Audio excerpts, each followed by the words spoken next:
Rodrigo le renard et le mensonge qui grandit.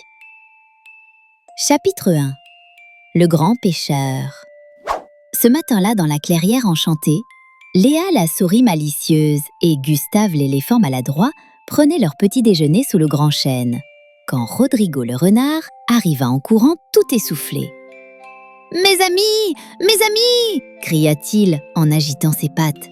« Vous ne devinerez jamais ce qui m'est arrivé hier !» Léa leva ses petites oreilles curieuses. « Raconte-nous, Rodrigo !»« J'ai attrapé un poisson énorme !» dit Rodrigo en écartant ses pattes. « Il était gros comme Gustave !» Gustave faillit s'étouffer avec sa gorgée d'eau. « Gros comme moi ? Mais c'est impossible ! Je pèse 3 tonnes !»« Je vous assure !» insista Rodrigo, les yeux brillants.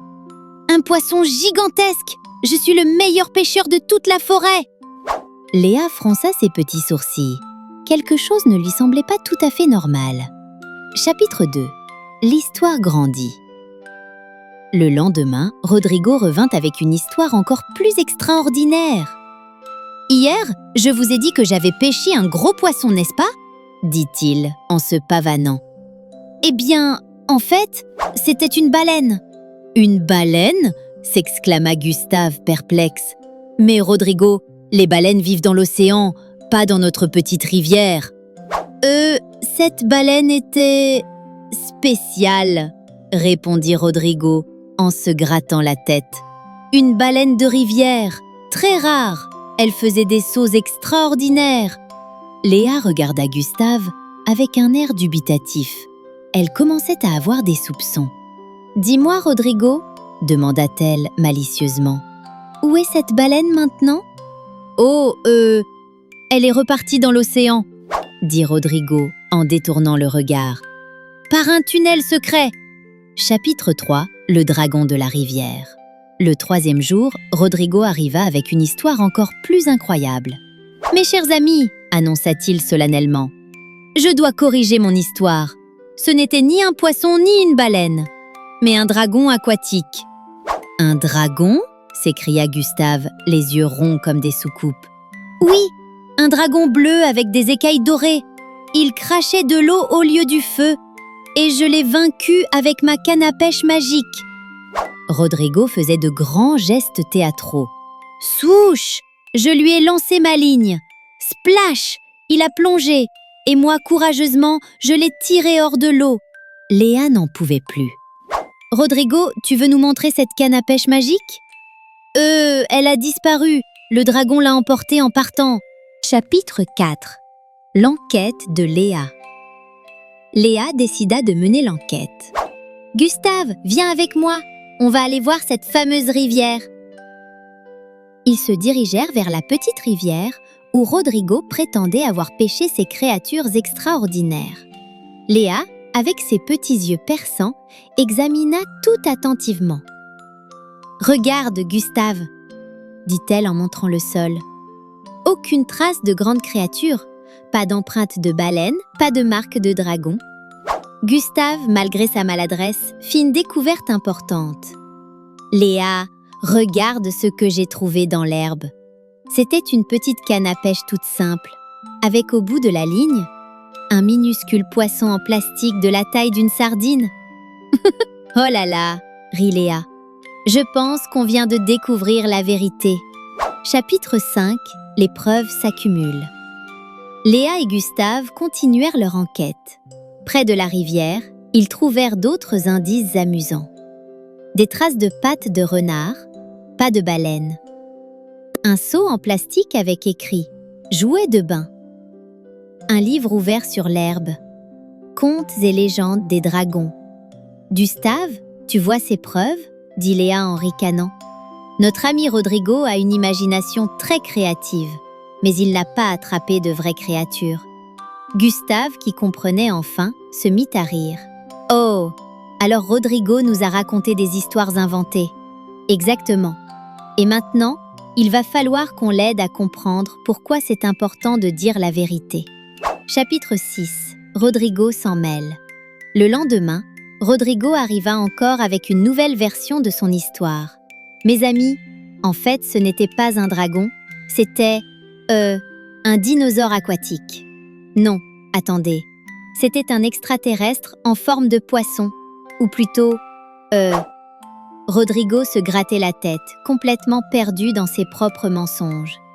Il était bleu, non vert, enfin multicolore, et il parlait le langage des poissons, ou des dragons, je ne sais plus. Léa et Gustave l'écoutaient avec des sourires amusés.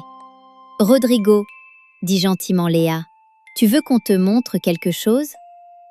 Elle sortit la petite canne à pêche et le poisson en plastique qu'ils avaient trouvé. Rodrigo devint tout rouge sous son pelage roux. Il ne savait plus quoi dire. Chapitre 7. La leçon de l'honnêteté. Rodrigo s'assit sur un tronc d'arbre, l'air tout penaud. « Je suis désolé, » murmura-t-il. « Je n'ai jamais attrapé de gros poissons. J'ai juste joué avec ce petit poisson en plastique dans la rivière. »« Mais pourquoi tu nous as raconté toutes ces histoires inventées ?» demanda Gustave avec sa grosse voix douce. « Je voulais vous impressionner. Je voulais que vous pensiez que j'étais fort et courageux comme vous, » avoua Rodrigo. « Mais maintenant je suis tout mélangé avec tous mes mensonges. » Léa s'approcha et lui tapota l'épaule. « Tu sais, Rodrigo, nous t'aimons comme tu es. Tu n'as pas besoin d'inventer des histoires. C'est vrai ?»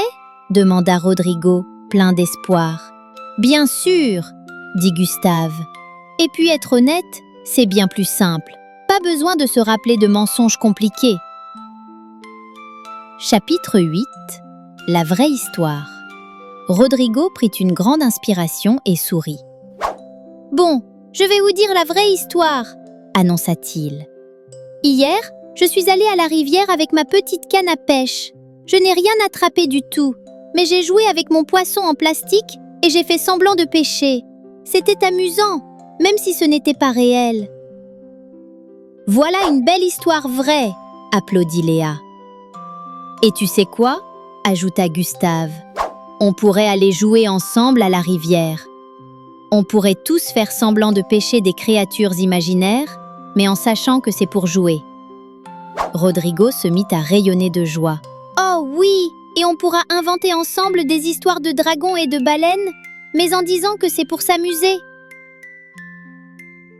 Épilogue, la liberté de la vérité. Ce jour-là, les trois amis passèrent un merveilleux après-midi au bord de la rivière. Rodrigo était beaucoup plus détendu, maintenant qu'il n'avait plus besoin de se souvenir de ses mensonges compliqués. « Tu vois, Rodrigo ?» dit Léa en trempant ses pattes dans l'eau fraîche. « Quand on dit la vérité, on se sent libre et léger. »« C'est vrai ?» répondit Rodrigo. « Avant, j'avais mal au ventre à force d'inventer des histoires. Maintenant, je me sens bien. » Gustave, qui essayait d'attraper un vrai petit poisson avec ses pattes d'éléphant, sans succès, ajouta « Et puis, la vraie vie est déjà pleine d'aventures, sans avoir besoin d'en inventer. » Rodrigo hocha la tête. « J'ai compris. Dorénavant, je serai toujours honnête avec vous.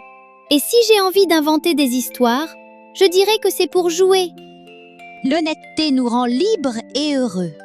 Mentir est fatigant et compliqué, tandis que dire la vérité nous permet d'avoir de vraies amitiés. On peut s'amuser avec notre imagination sans tromper les autres. Il suffit de dire qu'on joue. Les vrais amis nous aiment pour ce que nous sommes vraiment, pas pour ce qu'on prétend être.